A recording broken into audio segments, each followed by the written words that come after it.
controversial subjects. The theories expressed are not the only possible interpretation. The viewer is invited to make a judgment based on all available information.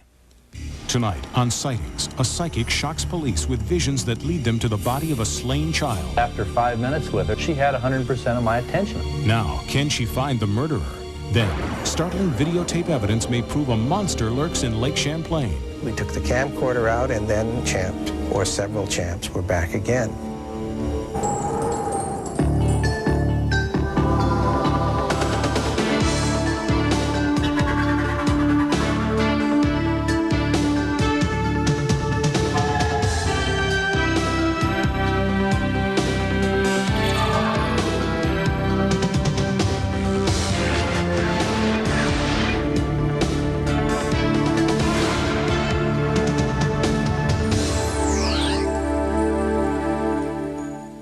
Welcome to Sightings. I'm Tim White.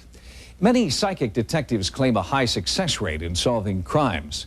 There are now a number of cases where police can actually admit that they've been helped by a psychic. One such case occurred in 1979 when psychic detective Kathleen Ray helped police find the body of a little girl who'd been murdered.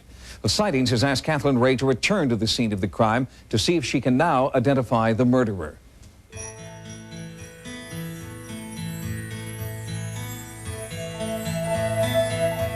Fresno, in the heart of California's fertile Central Valley. It's a place where you can still find tranquil family farms, but it's also a place where tragedy has struck. On February 3rd, 1979, 8-year-old Victoria de Santiago, her sister Eva, and their dog all vanished. What really happened that day is still just speculation. The girls were last seen together at a neighborhood store. The counterman said that he remembers the girls coming in and he told them to go out because they couldn't bring the dog in. They may have been abducted outside. What we figured is that perhaps whoever this individual was there in the parking lot. Perhaps a stranger grabbed the girl's dog and used him to lure Victoria and Eva into his car. One day later, 3-year-old Eva was found. Victoria and her dog were still missing. She was a very beautiful little girl. She was always very protective of her sister. She said that her sister told the man to let her go and that she would stay. And just to let her, not to hurt her sister, and to let her go. And I just always remember that. And so from that, I know that she was, just a very good person. The police exhausted all leads. Days, then weeks passed with no new clues. No witnesses came forward. And in my sleep, I was dreaming about what can I do? What other avenues can I go? And it came to me in the dream. I mean, I sat right up, and her name was Kathleen Ray. Kathleen Ray is a psychic detective.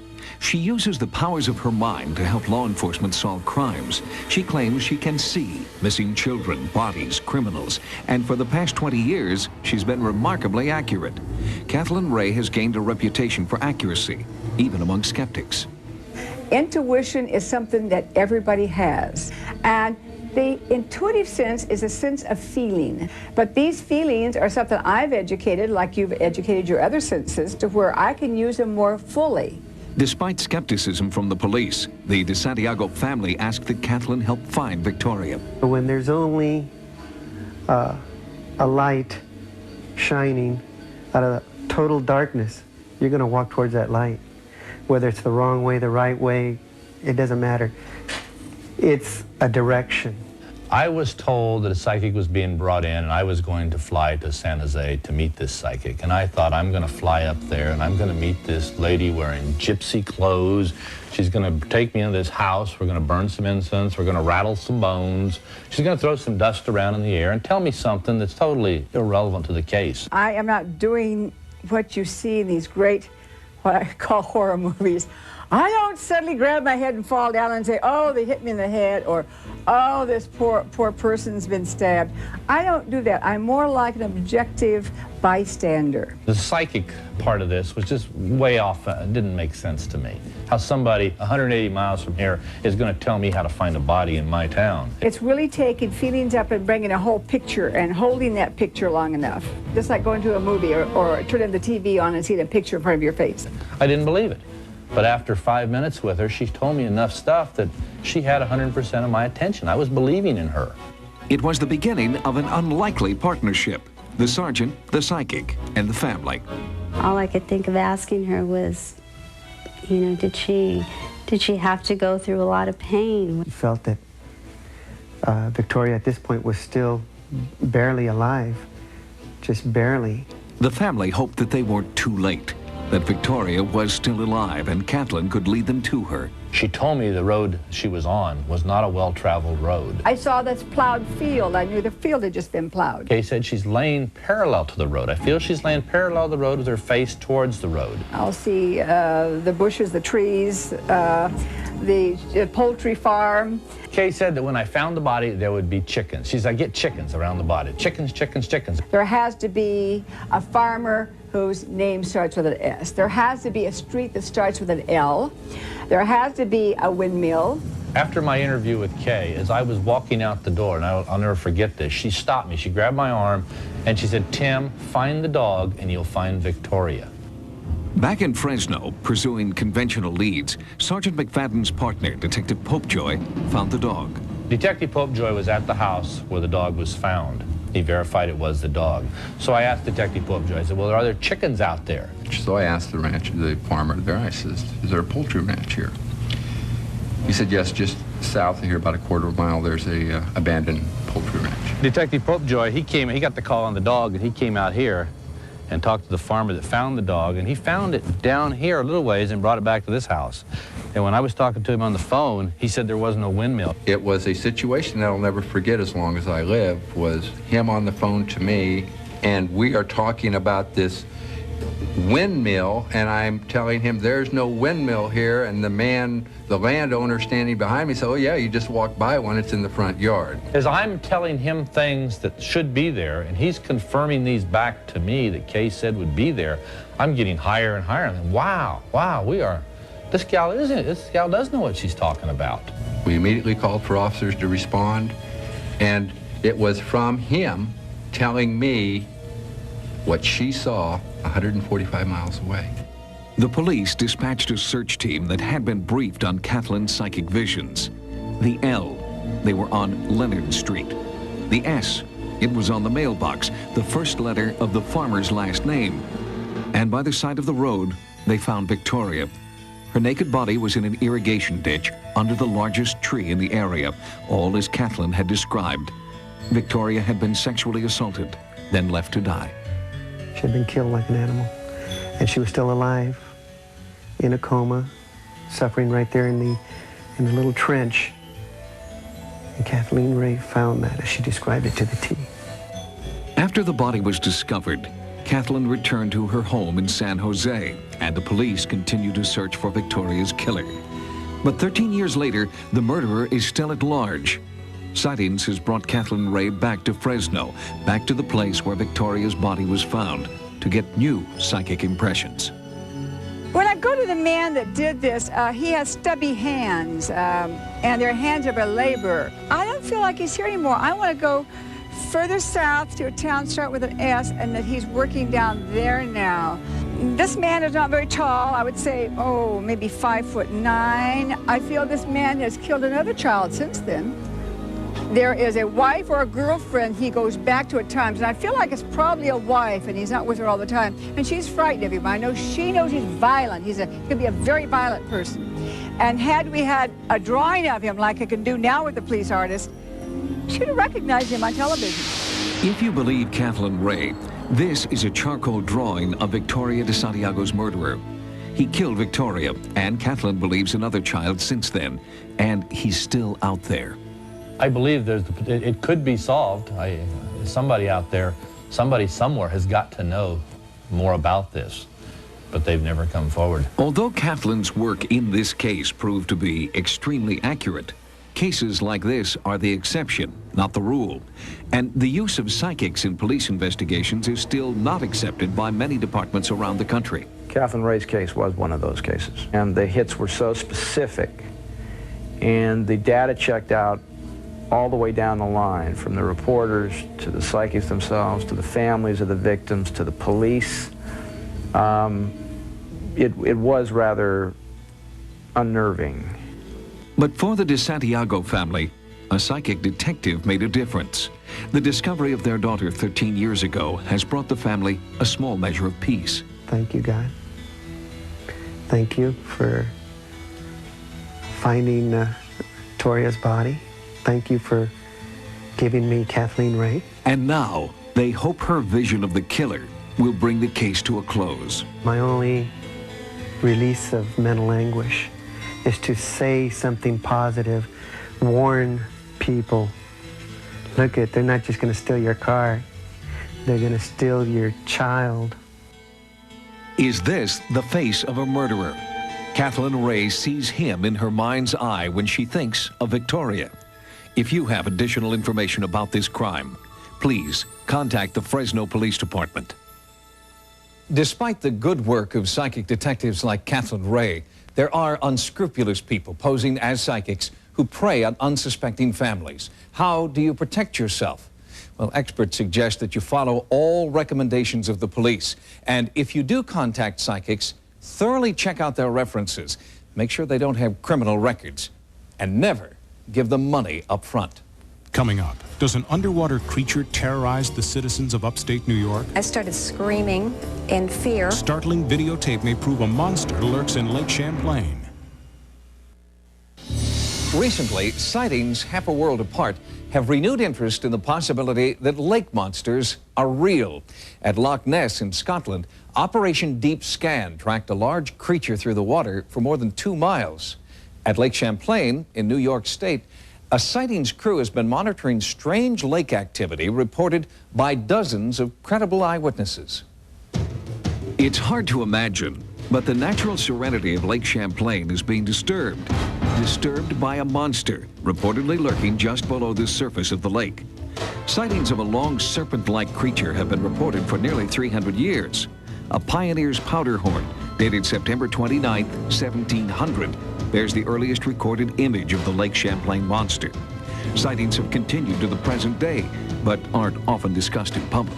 Probably 99% of the people have seen it, but they won't talk about it because you do get some ridicule. Lake Champlain is located on the border between New York and Vermont, extending northward into Quebec province in Canada. The locals have affectionately dubbed the monster Champ, but there is surprisingly little publicity or commercialism associated with this sea serpent. Only now, in the wake of new scientific information about the Loch Ness monster, have eyewitnesses felt that they won't be ridiculed for coming forward. You could see underneath the water, it was a huge black mat. It was just monster. It was scary. It was that big. You could see it had a definite body, shape of a body. Then you could see it definitely had a neck and a head. Then all of a sudden, up out of this water came this big black thing. I mean, it was huge, black and shiny. And then it went away. There wasn't a ripple or anything. And I got the pictures of it just going under the water, and you can see the little bumps, 2 bumps. I started as a disbeliever. I went right on past being a believer into a knower. 4 of us were out on the boat just taking an evening sail. And it was at that point, with no expectations of anything, that we began to see some very strange things going on. Up came the neck and the head, literally like my hand is doing. It turned and it looked at me, and it turned and it went right back down into the water. We took the camcorder out, and then, in fact, several champs were back again. I started screaming in fear. I found myself climbing on the canvas top of my boat, which I know doesn't hold me. That's how scared I was. At this point, my wife and daughter spot one of the creatures out in the distance, and I zoom in on it so that you can see it. And you can see one of its humps sticking up out of the water. There's 2. 2 in the middle is 4. 1 to the left out front is 5 in a row. And now what we spot out there is some fins or flippers, and you can see them flipping back and forth on the water. While I was in the canoe heading to the boat, my daughter saw him. She said, "Dad, there's something out there." And I looked, and there was Champ, this neck and head out of the water moving towards Scott's bonnet. You see a creature with a long neck, and it looks like a Volkswagen's body when you first see it in the video. It looks floating across the water. And then it stops, and it starts thrashing in the water, and you see a neck and head And then he swings his neck around and lifts his tail up, swings his entire body around and lifts his neck and head out of the water entirely. My wife and I were on our way to a picnic, and on the way I decided to pull over at a lookout point just to take some scenic view. I noticed something out in the distance about half mile out. At first I thought it was a large tree stump. It wasn't bobbing, it was moving deliberately, and all of a sudden I saw it like bend over, snake-like, and dive into the water. Considering the varying locations of the sightings and the diversity of the witnesses, among them a teacher, a therapist, a restaurant owner, an engineer, a corrections officer, the possibility of a massive hoax is highly unlikely. Certainly, residents here are not trying to cash in on the lake monster's notoriety. There are no souvenir shops, no public references to the creatures sighted here. Champ Quest is one notable research organization operating on the lake, headed by Dennis Hall and his partner, Richard Dool. The sole purpose is to collect definitive evidence to prove the existence of the creatures. We are already convinced that they are real. We have to present this to the scientific community. There are some very big specimens seen in the lake, eyewitness descriptions. The average size is 20 to 30 feet, but there have been sightings where it was seen much larger. There was a sighting this year on August 1st on the next point down on a place called Texaco Beach. And what we should do is look for some high mounds. There may be a feeding area around here. There's one right about here. You're looking about 30 feet of water. Yeah. You think you could make a dive today? No problem. Let's go see if he's home. All right. A lot of people believe that there's one wretched creature that's been in the lake for a millennia, and that's really absurd. There would have to be a breeding colony to subsist this long. Despite numerous documented sightings, few scientists can agree on what type of creature Champ is likely to be. Theories range from a snake-like zeuglodon, thought to be extinct for the last 20 million years, to another extinct reptile, the plesiosaur. There's no geological evidence that plesiosaurs or anything like that survived beyond the Cretaceous extinction 60 million years ago. On the other hand, the coelacanth was only discovered in the late 1930s, that fish, and that had been extinct also for over 60 million years. If it is a plesiosaur in Loch Ness and Lake Champlain, why would these creatures survive when so many others from those eras were extinct? Crocodiles survived, and they can get up to 20 feet or more. Various groups survived. It's possible that in certain areas that some species may have survived the extinction, especially when we're not really certain as to what caused the extinction. Loch Ness and Lake Champlain are very similar geologically. They're deep glacial lakes that were at one time arms of the sea. So one could say there were marine animals living in these open lakes, and as the land rose, they could have been sort of isolated. And it's the same geology in both lakes. One of the most compelling pieces of evidence supporting the plesiosaur theory is this recently discovered 1938 photograph of a bizarre carcass removed from a whale's stomach. Some experts have speculated that this could be the skeleton of a baby plesiosaur consumed at sea, suggesting the plesiosaur, like the coelacanth, may not really be extinct. There may be all kinds of things there that we don't know about. The thing about it is I think you have to keep an open mind and see what else comes up. Do monsters really exist? Or can these pictures be explained by existing natural phenomena, like otters feeding fish or fallen logs? Eyewitnesses believe wholeheartedly in the existence of Champ, but until indisputable evidence is brought to the scientific community, the monster of Lake Champlain will remain a mystery. Coming up next, with the tragic fire at Windsor Castle, has the British family's royal curse struck again? The Queen speaks out in a special update next. Yeah. Recently on Sightings, we investigated a supposed curse placed on Britain's royal family. The curse dates back to the early 17th century, when members of the Ogilvy clan in Scotland were believed to have cast a spell on the Queen Mother's family and all her descendants. The Queen Mother's ancestor, the Lord of Glamis, is rumored to have murdered several members of the Ogilvy family, leading to a curse and perhaps centuries of doom and misfortune. The story says that what he did was to give them shelter in a small room, but then he closed them in, and eventually that room was walled up, and of course they died a terrible death. In recent weeks, speculation about a royal curse has been increasing in Great Britain, especially in light of a string of tragedies that have befallen the royal family. Prince Charles and Princess Diana have now publicly admitted that their marriage has failed, and shortly after the news of Charles and Diana's impending separation, another tragic blow. The royal family's ancestral residence, Windsor Castle, went up in flames. The damage was extensive, and increased pressure has been placed on the royal family to assume some of the financial burden for reconstruction of the castle. Has the Right Honourable Gentleman ruled out contributions from the royal family, and would he welcome such a contribution if it were offered? Even Queen Elizabeth has come forward to address her country's concerns. In a rare display of emotion, the Queen publicly admitted that the royal family's problems are having a traumatic effect on the monarchy. 1992 is not a year on which I shall look back with undiluted pleasure. In the words of one of my more sympathetic correspondents, it has turned out to be an annus horribilis. If the royal family is being plagued by a centuries-old curse, then it has come dangerously close to fulfilling its evil intent. It was a curse, after all, that some say was meant to destroy the House of Windsor and ultimately bring down the last great monarchy on Earth. We'll keep you updated in future editions of Sightings. If you've experienced what you believe to be paranormal activity in the form of UFOs, ghosts, or psychic experiences, our Sightings investigative team wants to know about it. To report your sightings, call 1-900-740-SIGHT. Each call 75 cents a minute. Average call lasts 2 minutes, and you must be 18 years or older. On the next Sightings, does the ghostly victim of a brutal murder still haunt this country music hall?